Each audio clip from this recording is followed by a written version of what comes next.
Snow fell in silence upon Thornwood Manor, each flake descending like a whispered accusation against the grey December sky, blanketing the ancient estate in a shroud of white that seemed to mirror the cold fury radiating from within its stone walls. The servants moved through the corridors with hushed steps and downcast eyes, their whispers carrying the scandal that would stain these halls for generations to come. Lady Eleanor Ashford, the Duchess of Thornwood, wife of Lord Adrian Blackwood for 2 years, was being led away in disgrace, banished like a common criminal from the only home she had known since her marriage. In the great hall, where firelight cast dancing shadows across portraits of Blackwood ancestors who stared down with stern disapproval, Eleanor stood with her hands folded before her face pale as the snow outside, her dark eyes fixed upon some distant point, as though she could will herself away from this moment, from the man who stood before her with such terrible rage in his countenance. Adrian Blackwood, Duke of Thornwood, a man whose very name commanded respect, and whose military reputation had been built upon unwavering loyalty and tactical brilliance, felt betrayal burn through his veins like poison. The evidence lay before him on the mahogany desk. Letters in his wife's delicate handwriting, correspondence intercepted by his network of informants, each one detailing troop movements, supply routes, strategic plans that should never have left the confines of his study. She had met with known enemy agents, this he knew with certainty, had passed secrets that could have destroyed him, that could have led to the deaths of his men, to the downfall of everything he had sworn to protect. "Have you nothing to say?" His voice, when it came, was harsh as winter wind, and Eleanor flinched almost imperceptibly, the only sign that she was not carved from marble. She looked at him then, and in her eyes he saw not the defiance he expected, not the cunning of a spy caught in her treachery, but something that looked disturbingly like sorrow, like acceptance of a fate she had known would come. "I have nothing to say, my lord," she whispered, and her voice trembled only slightly, a leaf barely stirred by autumn's breath. Adrian's jaw clenched, his hands fisting at his sides as he struggled against the urge to demand answers, to shake the truth from her, to understand how the woman who had sat across from him at breakfast, who had tended the garden with such gentle care, who had begun, just begun, to make him feel something other than the emptiness he had carried since the war, could have betrayed him so completely.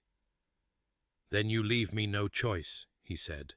and the words fell like stones into deep water. "You are banished from Thornwood, from all my properties, from society itself.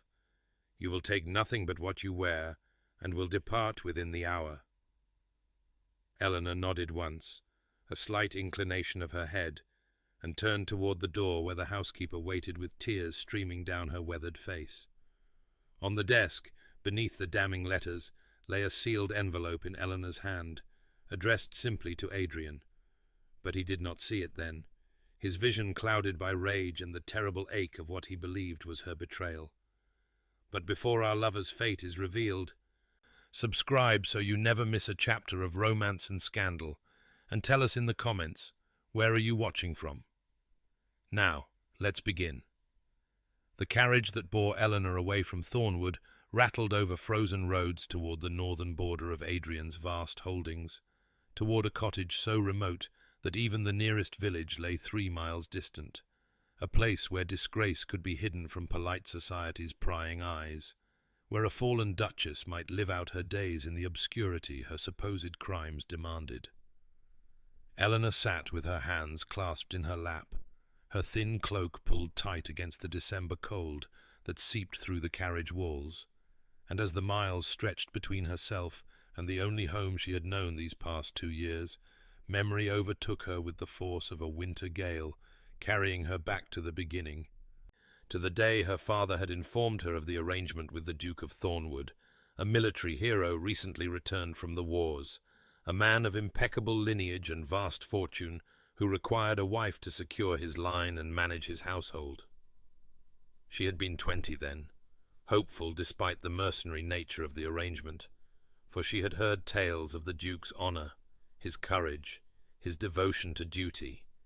and she had allowed herself to dream that perhaps duty might grow into something warmer, something true. How naive she had been, standing in Thornwood's chapel on their wedding day, meeting Adrian's grey eyes for the first time, and finding there only cool assessment, the gaze of a man fulfilling an obligation, nothing more.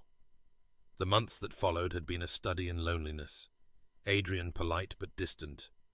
his days consumed with estate business and military consultations, his evenings spent in his study with maps and correspondence, while Eleanor wandered the vast manor like a ghost, trying to make a home of rooms that echoed with emptiness, trying to build warmth where none existed. She had persevered, tending the gardens with her own hands despite the head gardener's protests, establishing charitable works in the village, learning the names of every servant, reading the books in Adrian's library, and leaving notes in the margins that she hoped he might find, and perhaps, see her as more than the necessary acquisition she knew herself to be. And slowly, so slowly she had barely dared to hope, something had begun to shift. Adrian asking her opinion on a matter of estate management, accepting her invitation to walk the gardens at sunset,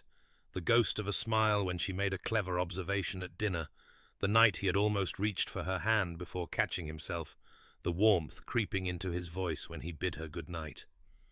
2 years of patient cultivation, of gentle persistence, of loving him from a careful distance, and just when the frozen ground between them had begun to thaw, when she had started to believe that affection might truly take root, the enemy had struck, not at Adrian directly, but at her, at the one weakness she could never fortify. Her younger brother Thomas, captured during his military service, held hostage in conditions she dared not imagine, his life the price of her cooperation. The letters she had been forced to copy, the meetings with men whose eyes held nothing but calculation and cruelty, the careful dance of appearing to betray while feeding them useless information, praying that Adrian's brilliance would see through the false intelligence, that Thomas would survive, that somehow this nightmare would end without destroying everything. It had all been for nothing, for here she was, banished and branded traitor, unable to speak the truth that would endanger both the men she loved most, accepting damnation as the only path that might yet save them. Weeks passed, and Thornwood Manor settled into a silence that felt less like peace and more like the aftermath of battle, when the smoke has cleared, but the cost becomes visible in the empty spaces where the fallen once stood, and Adrian found himself wandering rooms that seemed larger now, emptier,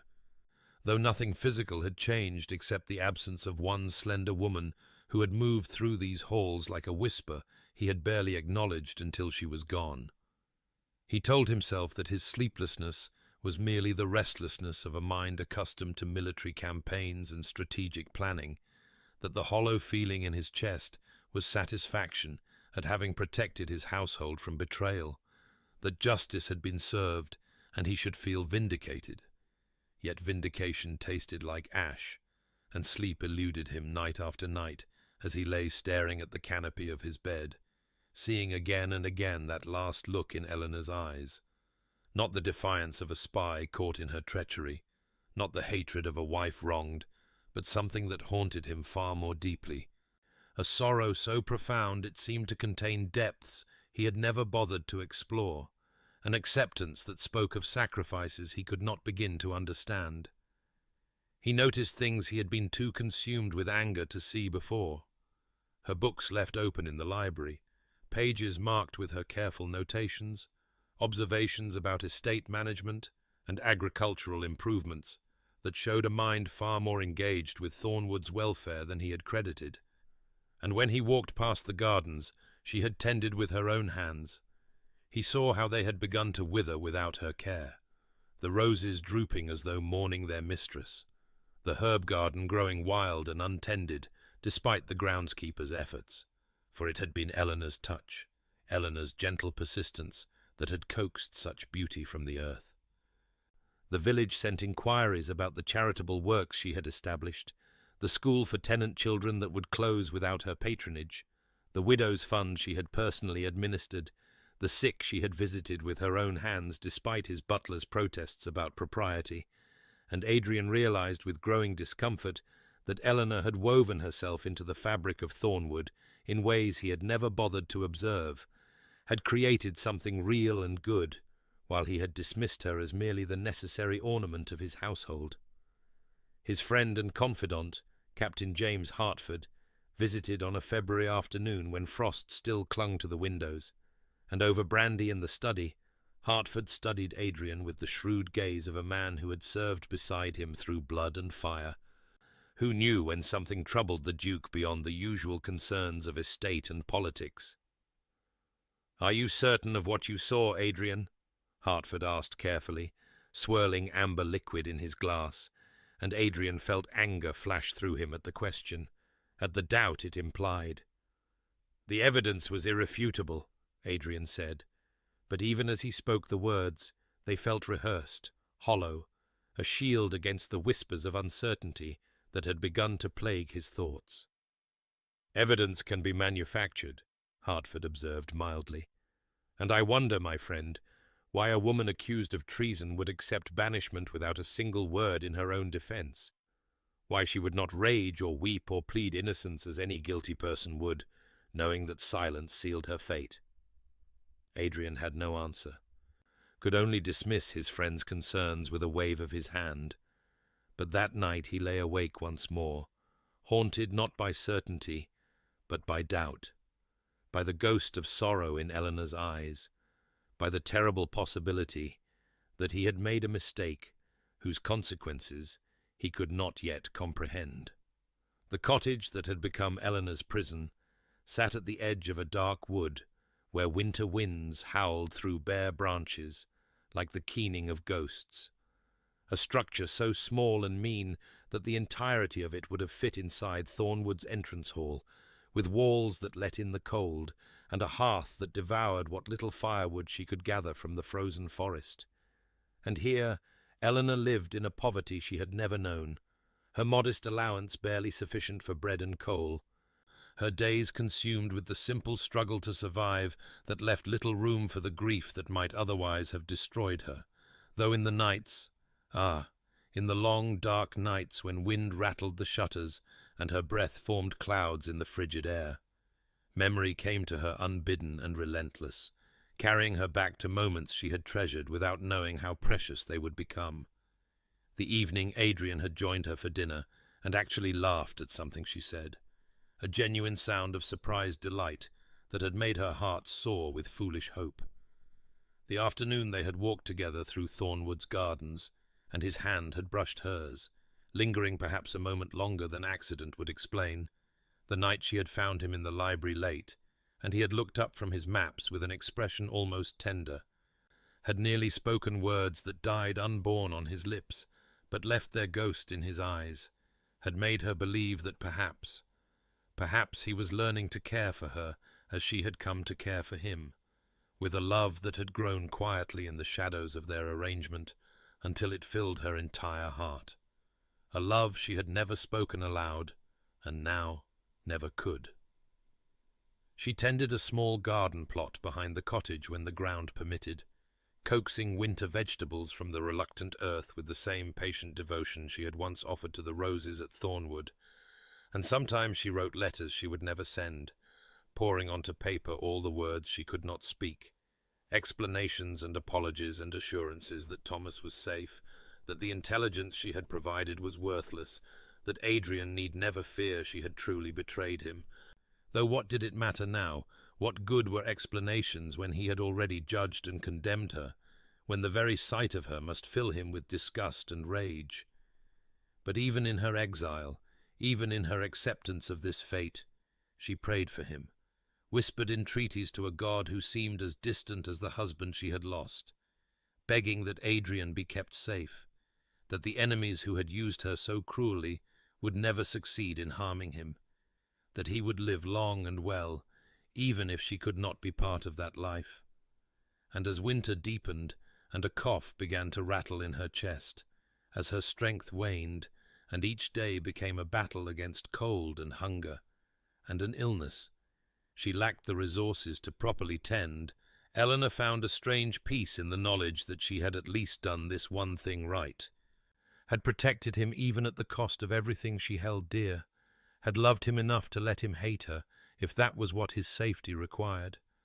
Though sometimes, in fevered dreams, she imagined a different world where truth could be spoken, where Adrian looked at her again with warmth instead of contempt, where the love she had glimpsed growing between them had been allowed to bloom, rather than crushed beneath the weight of circumstances she had been powerless to prevent. Captain Hertford arrived at Thornwood on a morning when March winds rattled the windows and brought with them the faint promise of spring, though Adrian scarcely noticed the changing season, too consumed with the restless unease that had plagued him since their last conversation. The seeds of doubt Hertford had planted growing into thorny vines that wrapped themselves around his certainty and squeezed until breathing felt difficult. And when his friend entered the study with an expression grave enough to silence even Adrian's greeting, the Duke felt something cold settle in his stomach, a premonition of truths he was not prepared to face. "There has been an attempt on your life," Hertford said without preamble, laying a dispatch on Adrian's desk with hands that trembled slightly, a detail that frightened Adrian more than the words themselves, for Hertford was not a man given to visible emotion, had faced cavalry charges and cannon fire with steadier hands than these. "Last night, in London, an assassin entered your townhouse. Thank God you were here at Thornwood, or we would be having a very different conversation, my friend." Adrian stared at the report, reading of poison meant for his evening wine, of a servant's chance discovery, of the assassin's capture and subsequent death before he could be questioned, and felt the world tilt beneath him as Hertford continued speaking, his voice tight with something that sounded like barely controlled fury. "This is the plot you thought Eleanor exposed, Adrian, the great conspiracy you believed she revealed through her supposed treachery. Except it has succeeded in a different form entirely, which makes no sense if she was truly working with your enemies, for why would they still be attempting to kill you if she had already provided them the intelligence they needed?" The logic was irrefutable, damning, and Adrian felt his carefully constructed narrative of betrayal begin to crumble like ancient stone. "Perhaps they no longer trust her," he said, but the words sounded weak even to his own ears. Desperate. Hertford shook his head and produced another document from his coat, this one sealed with wax that had been broken, edges charred as though rescued from flames. "This was found during a raid on an enemy safe house 3 days ago, recovered from papers they were burning when our soldiers arrived. Read it, Adrian, and tell me again that your wife was their ally." Adrian's hands shook as he unfolded the document, scanned words written in a language he barely understood, but Hertford had thoughtfully translated in the margins, and there, amid discussions of military movements and strategic positions, he found a single line that struck him like a physical blow. "The Duke's wife remains an obstacle. Her interference has cost us valuable time, and she must be removed from the equation before we proceed." Not an ally, an obstacle. Not a conspirator, but an interference. Someone who had cost them time, someone they wanted removed. And Adrian felt the room spin as Hertford's voice came from very far away, saying something about evidence that didn't align, about inconsistencies he should have noticed earlier, about the possibility that they had all been deceived. "I have been such a fool," Adrian whispered, and the certainty that had sustained him through weeks of Eleanor's absence shattered completely, leaving only the terrible understanding that he might have condemned an innocent woman, that the sorrow in her eyes had been real and justified, that every sleepless night and every moment of hollow victory had been his conscience trying to tell him what his pride refused to hear. And now, God help him, he needed to know the truth before it destroyed them both. Adrian began his investigation in secret, telling no one save Hertford of his intentions, for he could not bear the thought of raising false hope or appearing the fool if his suspicions proved unfounded, though in his heart he already knew with terrible certainty that he had wronged Eleanor beyond measure, and the knowledge sat in his chest like a stone that grew heavier with each new revelation he uncovered. He started with the meetings that had formed the backbone of his accusations, visiting the locations where Eleanor had allegedly conspired with enemy agents, and at each place he found witnesses Hertford had not thought to question thoroughly before, people who remembered the Duke's wife not with the calculating composure of a spy, but with expressions of barely concealed anguish, a street vendor who recalled how her hands had shaken as she waited outside a tavern, a shopkeeper who had seen her emerge from one such meeting with tears streaming down her pale cheeks, details that spoke not of conspiracy, but of desperation, of a woman trapped in circumstances beyond her control.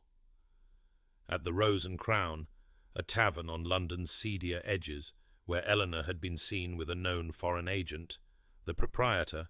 a grizzled man named Simmons, who had served soldiers in his youth, studied Adrian with shrewd eyes before speaking words that cut like knives.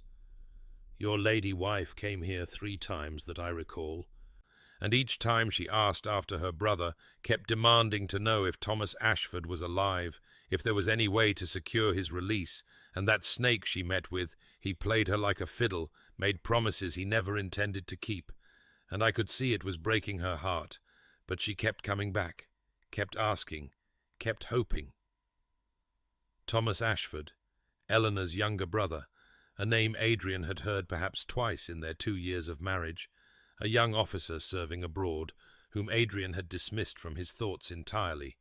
too absorbed in his own affairs to pay attention to his wife's family. And now the mention of that name opened a chasm of understanding that threatened to swallow him whole. He returned to Thornwood and tore through Eleanor's correspondence, the letters he had used as evidence of her treachery. And this time he read them with different eyes, noticed that each one coincided not with military movements or strategic decisions, but with personal dates, with Thomas's birthday, with the anniversary of their father's death, with holidays when a sister might naturally think of an absent brother, and the pattern that emerged was not one of calculated espionage, but of frantic attempts to save someone she loved, each meeting with enemy agents corresponding perfectly with another desperate plea for news of Thomas, another bargain struck to keep her brother alive. Hertford joined him in the library as dawn broke, found Adrian surrounded by papers and maps and timelines, his face haggard with shame and growing horror, and together they pieced together the truth that Adrian's rage had blinded him to before, that Eleanor had been caught in an impossible choice between her husband's safety and her brother's life, that she had tried to walk an invisible line between betrayal and sacrifice, that every action he had condemned as treason had been an act of desperate love for those she held most dear, and the realization that he had punished her for protecting him had banished her for a courage he had been too proud and too foolish to recognize, brought Adrian to his knees beside his desk, tears of rage and remorse streaming down his face, as he understood at last the magnitude of what he had done to an innocent woman whose only crime had been loving too well and too selflessly to defend herself at the cost of others' lives. The complete truth emerged like a body rising from dark water, piece by terrible piece, as Adrian traced the chain of events back to its origins in a military campaign 18 months prior, when Lieutenant Thomas Ashford had been reported missing after a skirmish near the border, presumed captured, but with no official confirmation, no ransom demands through proper channels, nothing but silence that had apparently driven Eleanor to desperate measures Adrian had been too self-absorbed to notice, and through contacts in the War Office and interviews with Thomas's commanding officers, Adrian learned that enemy agents had indeed taken the young lieutenant prisoner, had held him in conditions too horrific to contemplate, and had used him as leverage against his sister in a plot so cunningly designed that Adrian himself had played perfectly into their hands by believing the worst of his wife without question. Hertford helped him reconstruct the timeline, matching Eleanor's meetings with the coded letters Adrian had intercepted, and what had seemed like damning evidence of espionage revealed itself instead as a masterwork of misdirection. Eleanor had copied information, yes, but always intelligence that was outdated or subtly altered, troop movements that had already occurred, strategic plans that had been abandoned, supply routes no longer in use, feeding her brother's captors just enough to keep them believing she was cooperating while actually providing nothing of value, protecting Adrian's interests even as she sacrificed her own reputation and safety to keep Thomas alive. The letters she had written in her own hand, the ones Adrian had used to condemn her, had been dictated by the enemy agents who held her brother, and she had transcribed them exactly as instructed because deviation meant Thomas's death. But she had also, Adrian now understood with dawning admiration and crushing guilt, embedded tiny inconsistencies that would have alerted anyone actually paying attention, dates that didn't quite align, details that contradicted known facts, subtle signals that this information was unreliable, signals Adrian had been too blinded by wounded pride to recognize, too ready to believe betrayal because believing in Eleanor's love would have required him to acknowledge his own growing feelings and the vulnerability they represented. The enemy's plan had been elegant in its cruelty. Force Eleanor to appear to betray her husband, drive a wedge between them, isolate her from Adrian's protection, and then, once she was banished and helpless, extract real intelligence through threats against both Thomas and Adrian himself, using her continued love for them both as the weapon to compel her cooperation. Except Eleanor had somehow managed to orchestrate Thomas's escape before that final phase could be executed, had played her part so convincingly that even Adrian had been deceived while simultaneously working behind the scenes to save her brother, and the realization that she had been protecting him at every turn, that her apparent treachery had been the deepest form of loyalty, that she had endured his hatred and condemnation without defending herself because doing so would have endangered both the men she loved, brought Adrian to a moment of moral reckoning so profound that he could scarcely breathe beneath the weight of his own blindness and cruelty, understanding at last that he had not banished a traitor, but a hero, had not protected himself from betrayal, but had himself become the betrayer, and the woman suffering in exile because of his pride and suspicion had saved his life, while he had very nearly destroyed hers. Adrian found Thomas Ashford 3 days later in a military hospital outside London, recovering from his ordeal in captivity, and the young lieutenant looked up from his bed with eyes that held the haunted quality of a man who had seen too much darkness, his face gaunt and marked with scars that spoke of brutal treatment. But when Adrian introduced himself as Eleanor's husband, Thomas's expression transformed into something approaching joy, relief flooding his features as he grasped Adrian's hand with surprising strength and said,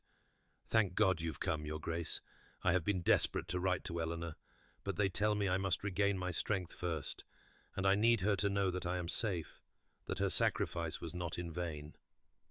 Words that struck Adrian like physical blows, because Thomas clearly had no idea what had transpired, no knowledge that his sister had been banished and condemned, living in exile while he recovered in comfort. And Adrian felt his throat constrict with shame as he asked Thomas to tell him everything, to explain what sacrifice he meant, bracing himself for confirmation of truths he had already pieced together, but needed to hear spoken aloud. Thomas's story emerged in fragments punctuated by moments when emotion overwhelmed him, describing his capture during what was supposed to be a routine patrol, the months of imprisonment in conditions designed to break a man's spirit, the enemy officers who had eventually come to him with their proposition,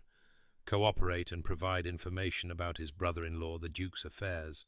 or watch as they used his sister Eleanor to obtain what they wanted instead, and Thomas had refused, had endured increased torture rather than betray his family, but then they had shown him letters Eleanor had written, proof that she was already cooperating to save him, and he had realized with devastating clarity that his sister was sacrificing everything to keep him alive, was playing a dangerous game with enemy agents who would kill her without hesitation if she proved useless to them. "She orchestrated my escape, Your Grace," Thomas said, his voice breaking with admiration and grief. "She convinced our captors that I had intelligence value, that if they moved me to a different location for interrogation, I could provide information about troop movements,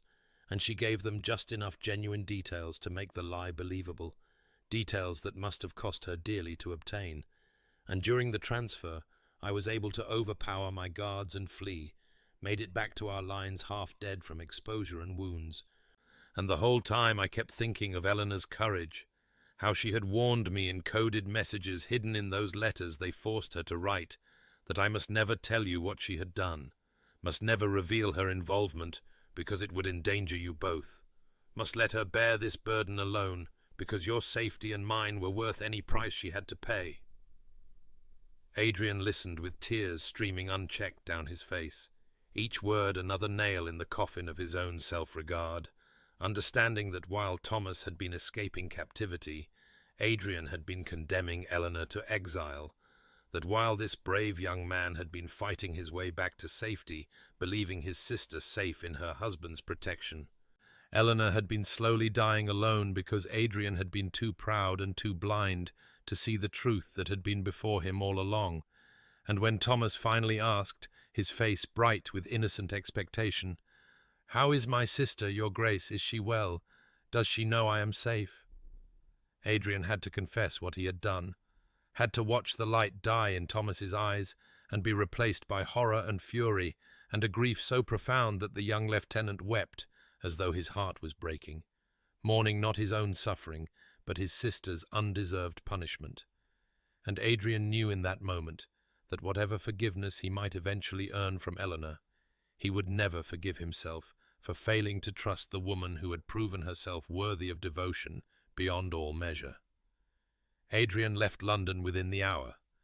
not even stopping to gather proper travelling clothes, his only thought to reach Eleanor before time itself conspired against him, before whatever suffering she had endured in exile exacted its final price, and Captain Hertford insisted on accompanying him despite Adrian's protests, saying quietly that Eleanor would need a physician and someone to help if she was truly as ill as Adrian feared, and so they rode north through weather that seemed to mirror Adrian's internal tempest, sleet giving way to snow as they pressed their horses harder than wisdom allowed, stopping only to change mounts at posting houses where Adrian paced like a caged animal while fresh horses were saddled, unable to rest, unable to eat, tormented by visions of Eleanor alone and suffering while he had been comfortable at Thornwood, condemning her in his heart. The journey that had taken her 2 days in a slow carriage they completed in less than 30 hours of brutal riding, and with each mile Adrian's anguish deepened, remembering her pale face the day he had banished her, the way she had not defended herself or begged for mercy, the dignity with which she had accepted his judgment. And he understood now that her silence had been one final act of protection, that she had taken his hatred upon herself rather than risk exposing the truth that might have endangered both Thomas and Adrian, had chosen exile and disgrace over any possibility of harm coming to those she loved, and the magnitude of her sacrifice, set against the smallness of his faith in her, made him want to rail against the heavens and his own blindness with equal fury. Hertford tried several times to make him rest, pointing out that he would be no use to Eleanor if he collapsed from exhaustion, but Adrian pressed on, driven by a terror he could not name but felt in his bones, some premonition that every moment wasted brought Eleanor closer to slipping beyond his reach forever. And when they finally crested the hill that overlooked the valley where the cottage stood, Adrian's heart seized in his chest, because the small stone building looked abandoned, no smoke rising from the chimney despite the bitter cold. Snow drifted against the door, as though no one had passed through it in days, the windows dark and lifeless, and he spurred his exhausted horse down the slope, with Hertford calling after him to be careful, to wait. But Adrian could not wait, could not be careful, could only think of Eleanor inside that cold cottage alone and frightened or worse, and he flung himself from the saddle before his horse had fully stopped, stumbling through snow that reached his knees, shouting her name, though the wind tore the words from his lips, and when he reached the door and found it unlocked, He knew with terrible certainty that something was very wrong, because Eleanor would never have left the cottage unsecured unless she had been unable to secure it. And he pushed inside with Hartford close behind him, calling for Eleanor in a voice that cracked with desperation, and in the dim light that filtered through ice-glazed windows, he saw the cottage's single room in disarray, as though she had tried to maintain order, but had gradually lost the strength. And then he saw her, a small form huddled beneath inadequate blankets near the cold hearth, so still that for one heart-stopping moment he thought he had arrived too late, thought that his cruelty had killed the woman who had saved his life, and he was across the room in 3 strides, falling to his knees beside her, reaching for her with hands that shook, whispering her name like a prayer he had no right to speak. Eleanor's skin burned with fever when Adrian touched her face, and her eyes, when they fluttered open at the contact, held no recognition, only the glazed confusion of delirium, and she whispered something he could not understand, words that might have been his name or might have been prayers, and Adrian gathered her into his arms with a gentleness that belied his desperation, shocked by how light she had become, how fragile. This woman who had once moved through Thornwood's halls with such quiet grace now felt as though she might break beneath the weight of his touch, and he called for Hartford with a voice that cracked, shouting that they needed a physician immediately, that Eleanor was dying, and Hartford was already moving, his military training evident in the swift efficiency with which he assessed the situation and promised to ride for the nearest doctor, to return within hours no matter what it took. And then Adrian was alone with Eleanor in that cold cottage, alone with the consequences of his cruelty made manifest in her wasted form and laboured breathing, and he carried her to the narrow bed, tried to warm her with his own coat and every blanket he could find, built up the fire with hands that shook so badly he could barely strike the flint. And all the while she murmured in her fever fragments of thoughts that pierced him like arrows, because in her delirium she could not guard her heart, could not hide the truths she had kept locked away during her exile. "Thomas must be safe," she whispered against Adrian's chest as he held her. "Please, God, let Thomas be safe. I promised Mother I would protect him, promised I would keep him from harm, no matter the cost." And then later, her voice so faint he had to lean close to hear, "Adrian will be safe now. The false intelligence will mislead them. He will not know how close death came, will not know that I chose his life over my own happiness, over everything." And Adrian wept openly as he listened, pressing his face against her hair, begging her forgiveness, though she could not hear him through the fever's grip. And sometimes she called his name in tones of such longing that he wanted to die from the pain of it, wanted to trade places with her, to bear the suffering he had inflicted through his blind pride and wounded vanity. Hours passed in agony as he fought to keep her warm, to coax water past her cracked lips, to will her to survive through sheer force of desperate love. And in her fevered rambling, she spoke of moments he had forgotten or never fully noticed. The night at Thornwood, when he had smiled at something she said, and she had treasured that smile like a precious gift. The morning he had asked about her charity work, and she had dared to hope he might be learning to care for her. The afternoon in the garden when their hands had touched, and she had felt such joy at the simple contact that she had written about it in a diary he had never known existed, and with each revelation Adrian understood more fully what he had destroyed, what treasure he had cast aside in his arrogance, believing himself wronged when in truth he had been loved with a devotion he had never deserved and certainly had never earned. And when Hartford finally returned with the elderly physician from the village, the doctor's face grew grave as he examined Eleanor, and he told Adrian in tones that offered little comfort that she was very ill indeed, that months of poor nutrition and exposure had weakened her beyond what most constitutions could bear, that the lung infection that ravaged her now was precisely the sort of illness that claimed lives under such circumstances, and all they could do was keep her comfortable, keep her warm, pray that her spirit proved stronger than her failing body, and Adrian refused to accept this pronouncement, refused to believe that he would lose her now when he had finally understood the depth of his own love and the magnitude of her sacrifice. And so he stayed beside her through that first terrible night and into the dawn, holding her hand, speaking to her of things he should have said months ago, promising her a future he prayed she would live to see. The days that followed blurred together in a haze of desperate vigil as Adrian refused to leave Eleanor's side, sleeping in the chair beside her bed when exhaustion finally claimed him, waking at the slightest change in her breathing, and the physician came twice daily to check her condition, his expression growing more concerned with each visit as the fever refused to break, and Eleanor's strength continued to ebb away like water draining from cupped hands. And he told Adrian with the blunt honesty of a country doctor who had seen too much death to offer false comfort, that the next few days would determine whether the Duchess lived or slipped beyond all earthly aid, that her will to survive mattered as much as any medicine he could provide. And Adrian nodded without truly hearing, because he had already decided that Eleanor would live, that he would not permit the universe to take her from him now when he had finally understood what he had possessed and so carelessly destroyed. And so he talked to her through her delirium, confessing everything he had learned about Thomas and the enemy agents and the terrible game she had played to save them both, his voice breaking as he described finding her brother and learning the full extent of her sacrifice, how she had protected Adrian's life while he had repaid her courage with exile and condemnation, and he begged her forgiveness with words that came from depths of shame he had not known he could reach, telling her that he had been a fool blinded by wounded pride,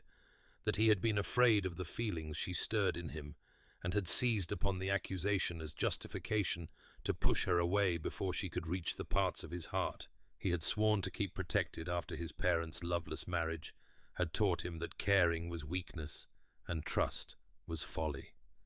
In the quiet hours of night when Hertford had finally succumbed to exhaustion in the cottage's other room, and the fire burned low, Adrian spoke to Eleanor of moments he had treasured without admitting it even to himself. The morning she had laughed at his dry observation about the pompous ambassador, and her laugh had been like sunlight breaking through storm clouds. The afternoon he had found her reading in the library, and had sat nearby with his own book simply to be in her presence. Though he had told himself it was mere coincidence, the evening she had worn blue silk to dinner, and he had been struck speechless by her beauty, but had hidden his reaction behind cold formality because he had not known how to navigate the dangerous waters of genuine feeling, and he told her unconscious form that he had been falling in love with her in those final weeks before the accusation, that he had been terrified by the vulnerability she inspired, and had almost been relieved when the evidence of her supposed betrayal had given him excuse to retreat behind anger and righteousness. And this admission cost him more than all the rest, because it meant acknowledging that he had wanted to believe the worst of her, had chosen suspicion over faith, because faith required courage. He had lacked, and he wept as he confessed this ugliest truth, his tears falling on her fevered face as he begged her to live so he could spend the rest of his days proving himself worthy of the love she had given so freely, and that he had trampled beneath his boots, promising her that if she would only open her eyes and come back to him, he would devote every breath to her happiness, would never again doubt her, would love her with all the fierce devotion he should have offered from the beginning. The fever broke on the fourth morning as pale sunlight filtered through the cottage window, and Eleanor's eyes opened with clarity for the first time in days, no longer glazed with delirium but confused and searching. And when her gaze found Adrian sitting beside her bed, his face haggard from sleepless nights and wet with tears he had not realized he was shedding, she whispered his name as a question, as though she could not quite believe he was real, and not another fever dream conjured by her failing mind. And Adrian reached for her hand with such desperate gentleness that his own trembled, bringing her fingers to his lips as he wept openly, telling her she had come back to him, that she lived. And Eleanor stared at him with wonder that slowly transformed into something more painful, as consciousness returned and brought with it memory of all that had passed between them. And she tried to pull her hand away, tried to turn her face from him, because surely he had come only from duty, or perhaps to witness her final punishment. But Adrian held fast and begged her to listen, to let him explain everything he had learned, and so in a voice hoarse from confession and sorrow, he told her about Thomas, about the enemy plot she had unravelled through her terrible courage, about his investigation and the truth that had destroyed his certainty and revealed the magnitude of his crime against her. And with each word Eleanor's eyes grew wider and more bright with tears, until finally she interrupted him with words so soft he had to lean close to hear them, saying that she would do it all again, that saving Thomas and protecting Adrian had been worth any price, including her own life, that she regretted only that Adrian had suffered from believing her a traitor, and this selfless declaration broke something in Adrian that had remained stubbornly intact through all his anguish, and he confessed then what he had barely admitted to himself during those dark vigil hours, that he had been afraid of loving her, that their arranged marriage had been safe until she had begun to reach past his defences with her kindness and quiet strength and gentle persistence.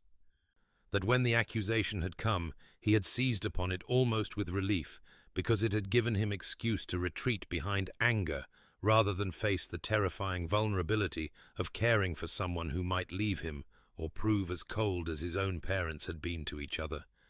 And he told her with shame thick in his voice that he had wanted to believe the worst, because doubt would have required him to trust, and trust would have required him to acknowledge that he was already falling in love with her, and could not bear the thought of such dependence on another soul.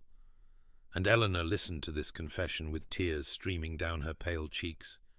and when he finally fell silent, she reached up with the little strength she possessed and touched his face, and she told him what she had never dared speak aloud during their marriage, that she had loved him almost from the beginning, from the first time she had seen past his cold formality to the loneliness beneath, that she had hoped with each small warming between them that he might learn to care for her even a little. And as they spoke these truths that should have been shared months or years before, something shifted in the small cottage room. Some wall crumbled that had stood between them since their wedding day, and when Adrian leaned forward and pressed his forehead gently against Eleanor's, both of them weeping, it felt like the true beginning of something that had been broken before it could properly start, and Eleanor whispered that she forgave him, and Adrian promised that he would spend his life proving worthy of that forgiveness and of the love she had given him so freely when he had offered her nothing but coldness in return.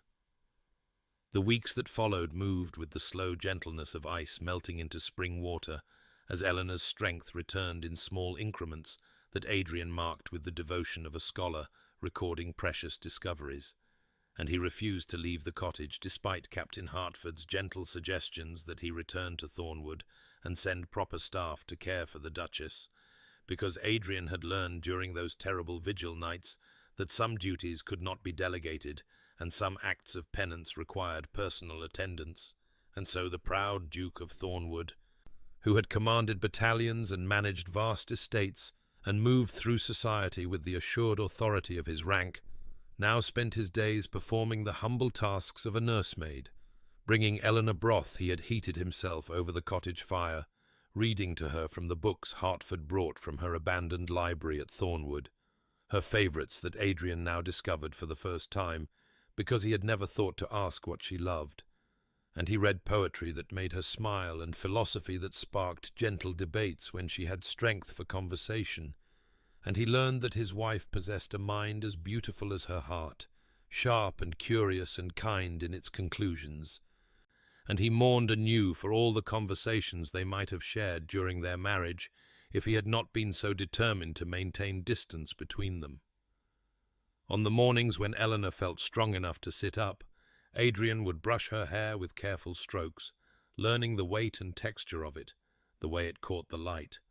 and these intimate moments felt more precious than any of the formal interactions that had characterized their marriage, because now there was honesty between them, vulnerability given and received, and Eleanor would close her eyes as he worked, and sometimes tears would slip down her cheeks, though she smiled, and when Adrian asked if he was hurting her, she would shake her head and say only that she was happy, that she had dreamed of such simple tenderness during the long months of exile, but had not dared hope it might become real, and her words pierced Adrian with fresh understanding of all she had endured while he had nursed his wounded pride in Thornwood's grand halls. As Eleanor grew stronger, Adrian would help her walk, first just from the bed to the chair by the window, then around the small cottage, and finally, on a day when weak sunlight broke through winter clouds, out into the garden she had tended during her exile, and she wept to see how the cold had claimed her plantings, and Adrian promised her that spring would come, and they would plant again together, at Thornwood where she belonged, and Eleanor looked at him with such tentative hope that he understood how fragile this new beginning was, how much depended on his patience and consistency, how trust once shattered could not be commanded back into existence, but must be coaxed like a wild creature from hiding, and he was determined to prove himself worthy of that trust, no matter how long the earning required. And so he tended to Eleanor's recovery with devotion that transformed him as surely as rest and nourishment were transforming her. And in the quiet evenings when they sat by the fire, sometimes in comfortable silence, and sometimes in conversation that ranged from inconsequential observations to careful explorations of the feelings growing between them, Adrian felt something shifting in his chest, some frozen place thawing, and he recognized it as the cautious blooming of hope that perhaps from the ashes of their broken beginning they might build something true and lasting, something that honored the sacrifice Eleanor had made and the love she had offered, even when he had given her nothing but coldness in return. The journey back to Thornwood took place on a morning when the first hints of spring touched the air, when snow had begun its retreat and revealed patches of dark earth beneath, and Eleanor sat wrapped in furs within the carriage Adrian had brought, still pale but no longer fragile, her eyes drinking in the landscape she had thought never to see again. And Adrian sat across from her, unable to look away from her face, memorizing each expression that crossed it. The wonder and trepidation mingled there, because he understood that she was returning not to the cold manor she had left in disgrace, but to something unknown, and he had worked in secret during her recovery to ensure that her homecoming would be different from her banishment, that every detail would speak of honor restored and devotion offered. And when the carriage turned up the long drive to Thornwood, and Eleanor caught her first glimpse of the great house rising against the pale sky, Adrian watched her carefully for signs of distress, ready to turn back if this was too much too soon. But Eleanor merely reached for his hand and held it tightly, and he knew she was gathering courage for whatever awaited within those walls that had witnessed their broken beginning. The servants stood assembled in the entrance hall, not as they had stood on that terrible winter day when Eleanor had been led away in shame with averted eyes and whispered judgments, but with faces open and welcoming, and Mrs. Thornbury the housekeeper stepped forward with tears streaming down her weathered cheeks to welcome her Grace home and to beg forgiveness for doubting her. And one by one the staff approached to offer similar words, until Eleanor wept openly at their kindness,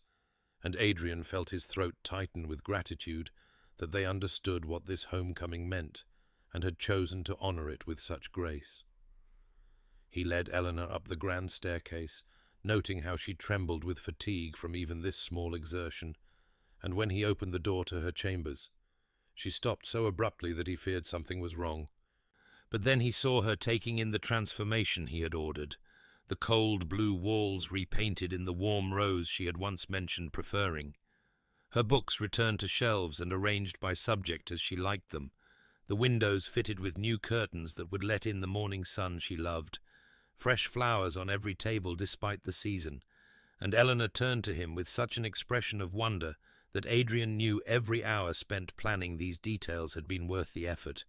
and she whispered that it was beautiful, that it looked like a home rather than a museum, and Adrian told her softly that he wanted her to be happy here, that Thornwood had been merely a house until she had briefly made it something more, and he promised that never again would he doubt her. Never again would he allow pride or fear to blind him to her truth, and Eleanor reached up to touch his face with fingers that still trembled from weakness, and she said that she believed him. And those simple words felt like absolution and benediction both, like the first stone laid in a foundation they would build together. And later that evening, when the doctor had examined Eleanor and declared her healing well, Adrian stood with Captain Hartford in the library and accepted his friend's congratulations. But what he felt was not triumph, but humble gratitude that he had been given this undeserved second chance. And he vowed silently that he would spend whatever years remained to him proving worthy of the woman who had loved him, even when he had given her every reason not to. The woman who even now rested upstairs in rooms made beautiful for her return, in the home that was finally, truly, ready to receive her. The months that followed Eleanor's return to Thornwood unfolded with the tentative beauty of spring, revealing itself in small increments, crocuses pushing through snow-softened earth and buds appearing on bare branches. And within the manor walls, Adrian and Eleanor moved through their days learning the careful choreography of a relationship being built rather than assumed, because what had existed between them before had been mere form without substance, obligation without understanding. And now they were attempting something far more difficult and precious, the creation of genuine partnership between two people who had hurt and been hurt, who carried scars that would not fade simply because forgiveness had been offered and accepted. Adrian found himself struggling with guilt that arrived in unexpected moments, when Eleanor would flinch slightly at a raised voice, though it was not directed at her, when she would grow quiet if he frowned while reading correspondence, and he understood that his anger during her banishment had left marks deeper than those visible on her too thin frame. And he was learning that rebuilding trust required not grand gestures, but consistent gentleness, required him to moderate his natural intensity, and remember that the woman who sat across from him at breakfast had learned to expect condemnation rather than care from the man who should have protected her above all others. Eleanor navigated her own difficulties in this new arrangement, uncertain sometimes whether to speak her thoughts or hold them safely inside as she had learned to do, unsure whether Adrian's attentiveness would prove lasting or fade once the novelty of his guilt wore thin. And there were moments when she would catch herself watching him warily, searching for signs of the cold duke who had sent her away. And then she would feel ashamed of her doubt because Adrian was trying so desperately to prove himself changed, and she wanted to believe in that transformation, wanted to trust that the tenderness he showed was not performance, but truth. Yet despite these stumbling attempts at understanding,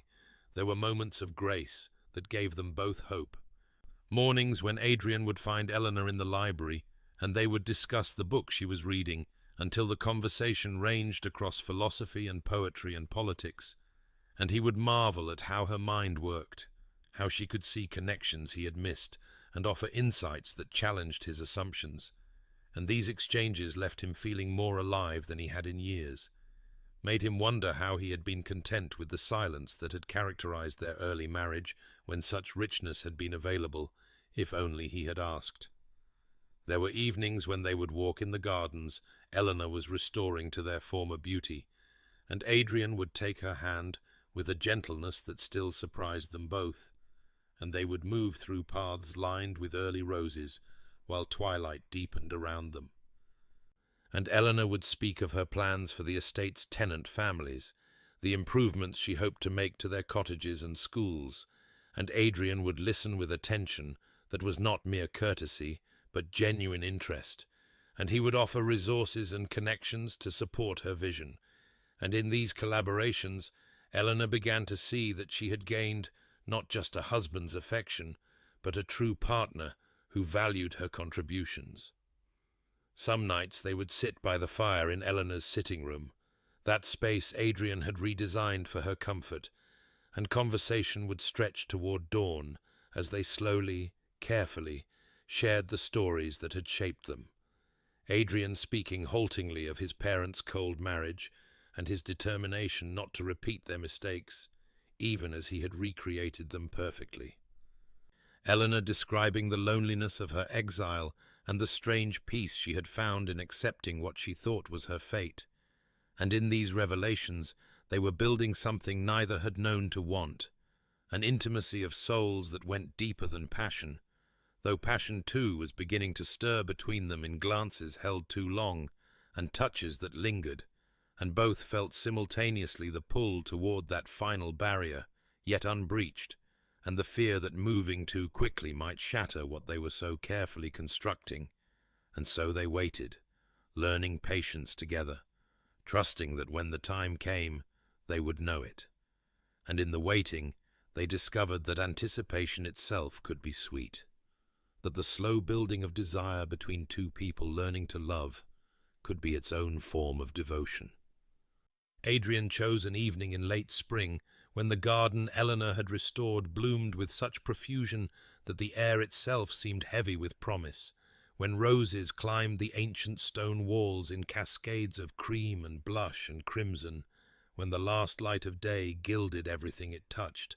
and birdsong filled the spaces between heartbeats, and he led Eleanor along paths she had designed with her own hands, past beds of lavender and stands of delphinium, to the secluded corner where a fountain murmured its endless song, and stone benches waited beneath an arbour thick with honeysuckle. And Eleanor went willingly, though she sensed something significant in Adrian's barely contained nervousness, in the way his hand trembled slightly when it held hers, in the careful attention he paid to every detail of their route, as though he had rehearsed this journey many times in his mind. When they reached the arbour, and Eleanor turned to question him with eyes that reflected the golden light, Adrian took both her hands in his, and spoke words he had composed and revised and memorized until they felt true, words about how their first marriage had been a matter of duty and expectation, contracts signed and vows spoken without understanding their weight, and how he had failed her in every way a husband could fail a wife, had doubted when he should have trusted, condemned when he should have questioned, banished when he should have protected. And Eleanor began to protest that they had moved beyond such recriminations, but Adrian gently pressed on because this needed to be said, needed to be acknowledged before he could ask what he meant to ask. He spoke of her courage, not just in the sacrifice she had made to save her brother and inadvertently himself, but in the grace with which she had endured exile and near death, the generosity with which she had forgiven him, though he deserved no such mercy. And he told her that in the months since her return he had watched her transform Thornwood from a monument to pride into a true home, had seen her gentle influence touch everything from the servants who now smiled at their work, to the tenant families whose children ran to greet her when she visited their cottages, and he understood now what he had been too blind to see before, that Eleanor possessed a strength that had nothing to do with force and everything to do with an unwavering commitment to doing what was right, regardless of cost to herself. Then Adrian released one of her hands to withdraw a small velvet box from his pocket, and Eleanor's breath caught because she understood suddenly what was happening. And when Adrian opened the box to reveal a ring very different from the ostentatious diamond he had given her at their first betrothal, a simple band set with her birthstone and engraved with words she could not yet read, he said that he was asking her not as the Duke of Thornwood to Lady Eleanor Ashford, not as an arrangement between families or a matter of social expectation, but as Adrian to Eleanor, as a man who had learned too late what love required and who wished desperately for the chance to offer it properly, and he asked if she would marry him again, truly this time, with full knowledge of who he was, including all his failures and weaknesses,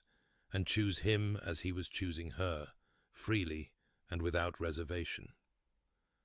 Eleanor stood very still for a long moment, while tears gathered in her eyes and spilled down her cheeks, and Adrian waited in agony, wondering if perhaps he had presumed too much, if the wounds he had inflicted ran too deep for this kind of renewal. But then Eleanor smiled with such radiance that Adrian felt his heart might stop, and she said yes, she would marry him again, that she had hoped for precisely this, though she had not dared to expect it, that she chose him with full knowledge of his faults, just as she hoped he chose her with full knowledge of hers, And when Adrian slipped the ring onto her finger with hands that shook with relief and joy, Eleanor read the inscription there, which said simply, "Freely chosen, wholly loved." And she understood that this was his promise and his vow, the foundation upon which they would build everything that followed. And when Adrian drew her into his arms and kissed her for the first time, not as duty or comfort, but as desire and devotion mingled, Eleanor kissed him back with all the love she had carried silently for so long, and the garden around them bore witness to this second beginning. This choice made in full light rather than shadow, and somewhere above them the first stars appeared in a sky deepening toward night. And neither noticed, because they had found in each other everything they needed,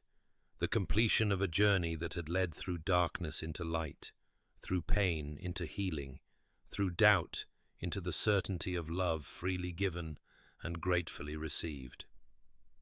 The ceremony took place on a morning in early summer, when sunlight streamed through the chapel windows at Thornwood in golden shafts that seemed to bless everything they touched. And unlike the grand spectacle of their first wedding, with its hundreds of guests and elaborate formalities, this renewal of vows was an intimate affair, attended only by those who had witnessed their journey through darkness into light. Captain James Hartford, standing as Adrian's witness with barely concealed emotion in his weathered face. Thomas Ashford, walking his sister down the aisle with tears of joy streaming freely, because he understood better than anyone what Eleanor had sacrificed and what she had nearly lost. And a handful of servants who had remained loyal through scandal and exile, and who now gathered to celebrate what they had always hoped might come to pass. Eleanor wore not the elaborate gown of Brussels lace and seed pearls that had adorned her at their first wedding, that costume piece designed to impress society and demonstrate the Ashford family's worthiness of ducal alliance, but instead a dress of ivory silk so simple in its lines that it seemed almost plain, until one noticed how perfectly it complemented her figure, how the subtle embroidery at the hem and sleeves had been done in a pattern of honeysuckle flowers to match the arbour where Adrian had proposed, and her only adornment was the ring he had given her, and a spray of roses from her own garden woven into her hair. And she had never looked more beautiful, because her beauty now came not from artifice, but from the deep contentment that radiated from within, the peace of a woman who had survived the worst,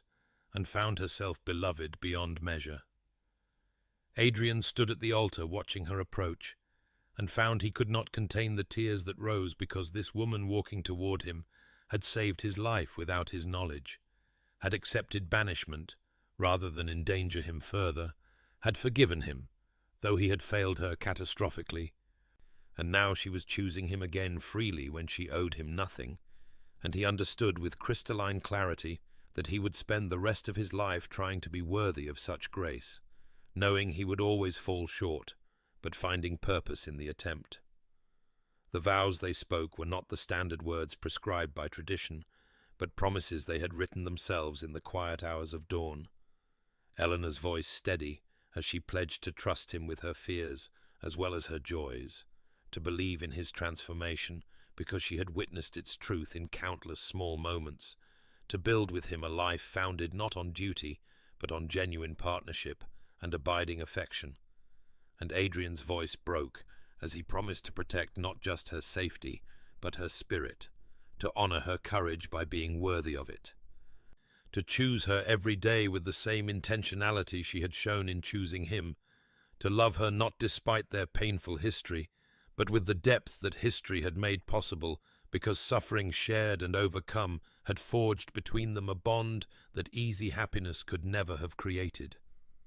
When the chaplain pronounced them husband and wife with a trembling smile, because even he was moved by what he had witnessed, and Adrian kissed Eleanor with a tenderness that held both reverence and passion,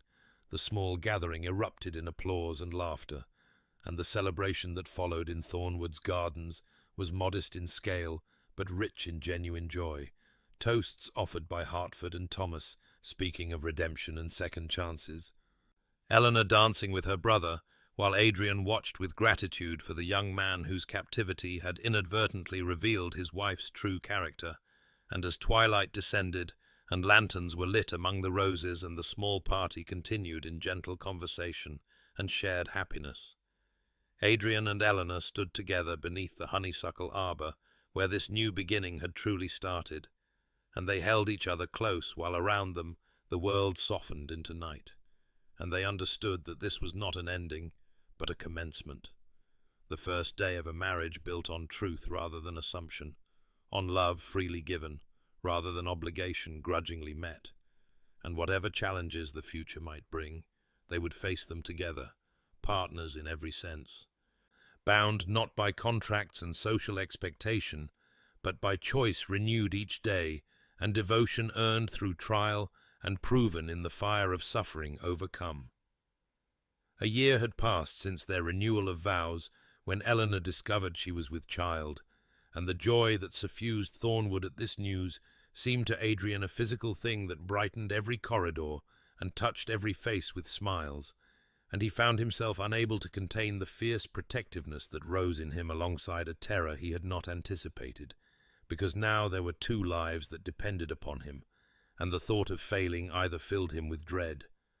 But Eleanor laughed gently at his excessive caution, and reminded him that women had been bearing children since the beginning of time, and she was strong now,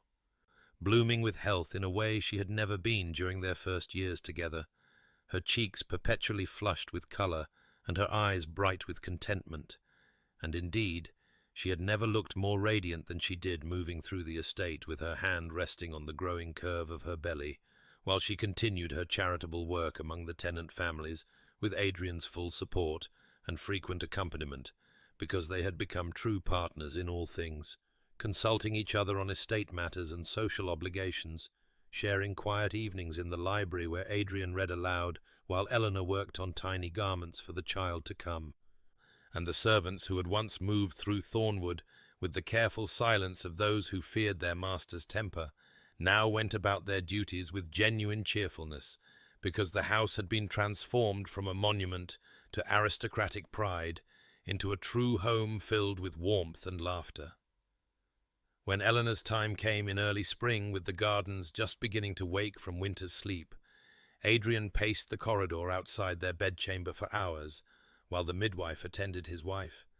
and Captain Hartford sat with him, offering wordless support, because he understood that Adrian's terror came not from lack of faith, but from having learned too well how quickly joy could turn to anguish, how fragile happiness could be. And when finally the midwife emerged to announce that Eleanor had delivered a healthy daughter, and both mother and child were well, Adrian's knees nearly buckled with relief, and he rushed into the room to find Eleanor exhausted but triumphant, cradling a tiny bundle wrapped in soft blankets. And when she looked up at him with tears of happiness streaming down her face, and said their daughter had her father's dark hair, Adrian wept openly as he gathered them both carefully into his arms, and pressed his lips to Eleanor's forehead, and whispered his gratitude for this gift he had done nothing to deserve. They named the child Catherine after Eleanor's mother, and as the months passed, and Catherine grew from helpless infant into a bright-eyed baby who smiled at her parents with unmistakable recognition, Adrian marveled at how completely his life had been transformed, how the cold and bitter man he had been seemed like a stranger he could barely remember, and each evening when he returned from whatever business had called him away, he would find Eleanor in the nursery with Catherine in her arms, singing softly or telling stories in that gentle voice that had once tried so hard to reach past his defences, and he would stand in the doorway simply watching them, his wife and daughter, this family he had nearly destroyed through pride and suspicion, and he understood with profound humility that he had been given a second chance that few men received, an opportunity to build something true and lasting from the ruins of his own failures, and he was determined to prove worthy of it through every action and choice for all the days that remained to him. 5 years had passed since Catherine's birth, when Adrian proposed they visit the cottage where their true marriage had begun, though Eleanor understood he meant the place where she had nearly died, and he had discovered the depths of his own capacity for both failure and devotion. And the journey there in early autumn was undertaken not with the desperate urgency of that winter ride, but with their 3 children, Catherine, now a bright girl of 5, and the twins, James and Margaret, just beginning to walk, accompanied by nursemaids and servants, because Adrian insisted his family travel in comfort, and as their carriage approached the small stone structure that had once been Eleanor's prison and nearly her tomb, she saw that it had been transformed entirely, the roof repaired and garden restored, fresh paint on the shutters, and smoke rising cheerfully from the chimney, and Adrian explained with quiet pride that he had converted it into a refuge for families facing hardship, a place where those fleeing violence or poverty or circumstances beyond their control could find temporary sanctuary, and he had named it Ashford House in Eleanor's honour, because she had shown him what true courage looked like when she had endured exile rather than compromise his safety. They toured the cottage together while the children played in the garden under watchful supervision, and Eleanor stood in the room where she had lain delirious with fever, believing she would never see Adrian again, where she had accepted death as the price of keeping him safe. And now that space had been fitted with comfortable beds and warm quilts, shelves stocked with food and medicine, everything a desperate family might need, and she found tears streaming down her face, because suffering that had once seemed senseless had been transformed into purpose, her pain alchemized into compassion for others who walked similar paths. Adrian came to stand beside her and took her hand, his thumb tracing the familiar pattern across her knuckles that had become his habit in moments of deep feeling, and he said softly that he could never undo what he had done to her, could never erase those months of isolation and illness, but perhaps they could ensure that the place where she had suffered became a beacon of hope for others.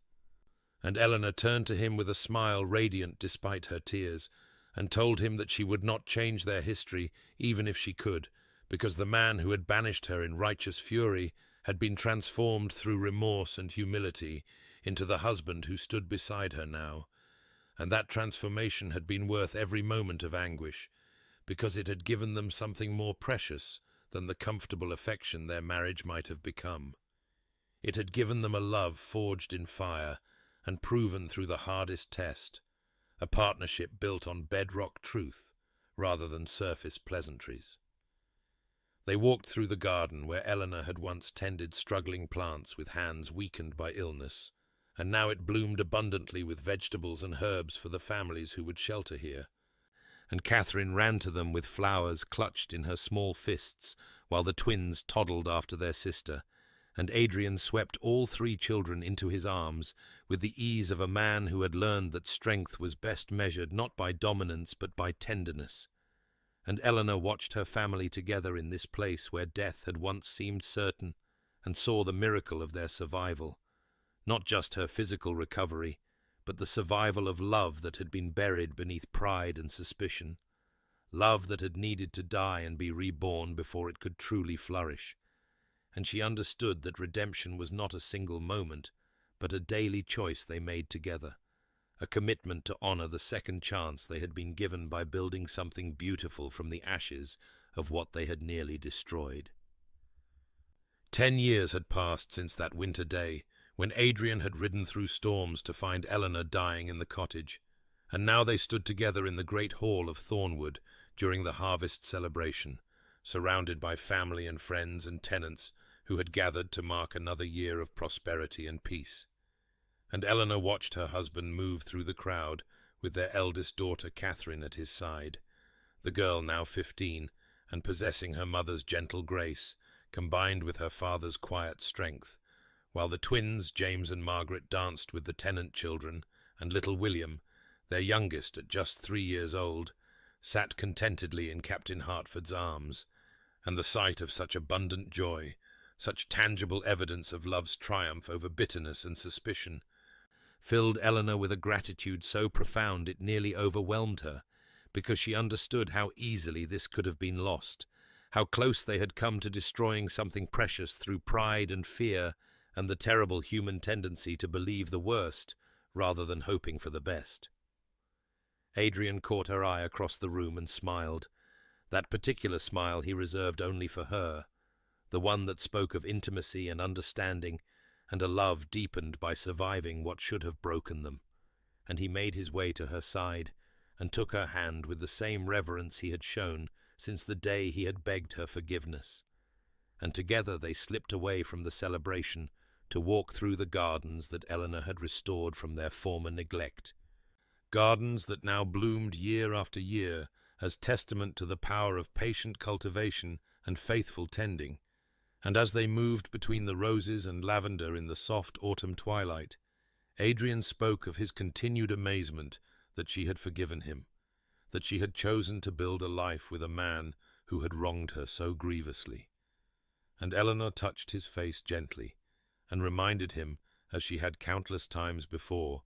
that forgiveness was not a single act, but a daily choice. Just as love was not a feeling, but a commitment, renewed each morning when they woke together, and each evening when they blessed their children and retired to the chamber they shared as true partners in every sense. Dear listener, you who have journeyed with us through this story of betrayal and redemption, of suffering transformed into purpose and pain alchemized into profound joy, perhaps you wonder what lessons can be drawn from Adrian and Eleanor's tale, what wisdom might be gleaned from their passage through darkness into light. And I would tell you this, that trust, once broken, requires immense courage to rebuild. But the structure that rises from acknowledged failure stands stronger than what was thoughtlessly assumed. That love tested by fire burns brighter than affection that has never known doubt. That humility is not weakness, but the foundation of all genuine connection. That the mistakes we make need not define us if we possess the courage to face them honestly and the determination to become better than we were. Consider your own life and the relationships that matter most to you. Have you allowed pride to build walls where bridges should stand, or permitted fear to silence words that needed speaking? Have you withheld forgiveness from one who truly seeks it, or failed to forgive yourself for failures that have already been pardoned by those you wronged? The path to redemption is never easy, requiring us to abandon the comfortable narrative where we are always right and others always wrong, demanding instead that we see clearly our own capacity for both cruelty and grace. But the reward for such courage is a love that cannot be shaken, because it has already survived the earthquake and been rebuilt on bedrock truth. May you find the strength to offer second chances where they are earned, the wisdom to recognize genuine remorse when it is offered, and the grace to believe that people can change, can grow, can become better than they were when they wounded you. May your nights be peaceful and your heart open to the possibility of redemption, both for yourself and for those who seek it from you, and may you discover, as Adrian and Eleanor did, that the greatest love stories are not those that unfold easily, but those that are won through patience, humility, and the fierce determination to build something true from the ruins of what was lost. This story comes to you from Channel Name, where we believe in the transformative power of second chances. If their journey moved you, consider subscribing to continue discovering tales of love, redemption, and the courage required to begin again.